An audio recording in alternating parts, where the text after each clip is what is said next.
As you can imagine, as an occult detective, I listen to a lot of strange and unusual podcasts as a part of my research, and quite frankly, to just be entertained.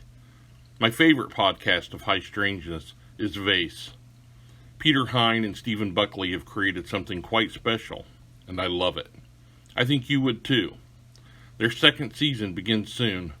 Follow the link below to get caught up. Now, on with the show. As I've often shared, I grew up on the edge of my maternal grandparents' 60-acre ranch. But what I don't speak of often is how my mother, after a falling out with hers, moved us from the farm into the nearby town of Converse, population 1,200, give or take. Considering I went to school and bought my comics there, you wouldn't think that there would be much of an adjustment. Well, you'd be wrong. I hated it. I hated the house we moved into.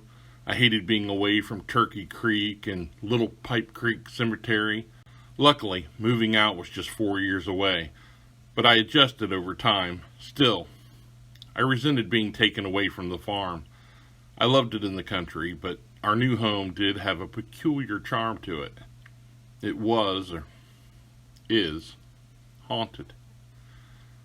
I thought maybe it was because of all the renovations required to make the dump livable, but there was plenty of activity in that house, mostly of the residual kind, but on occasion, intelligent presences manifested over the years. Night terrors and sleepwalking, things I had grown out of, returned.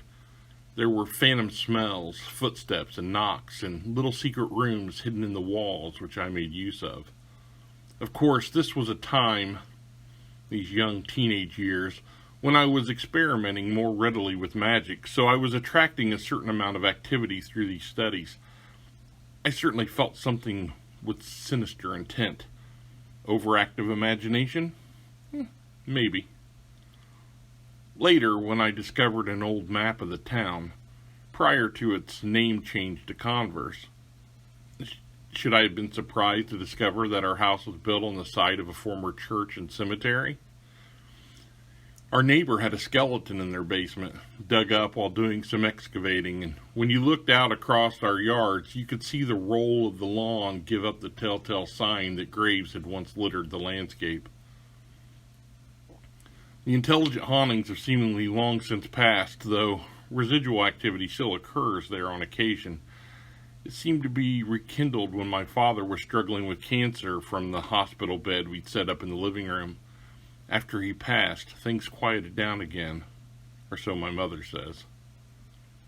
Still, sometimes when I visit, when I walk into the rooms I called my own as a teen, I get the sense still there is something there, watching me, wishing I would lie down to sleep there as I had once done. Maybe someday I will again. Just for old time's sake. Old ghosts can be like old friends, even the ones who mean us harm.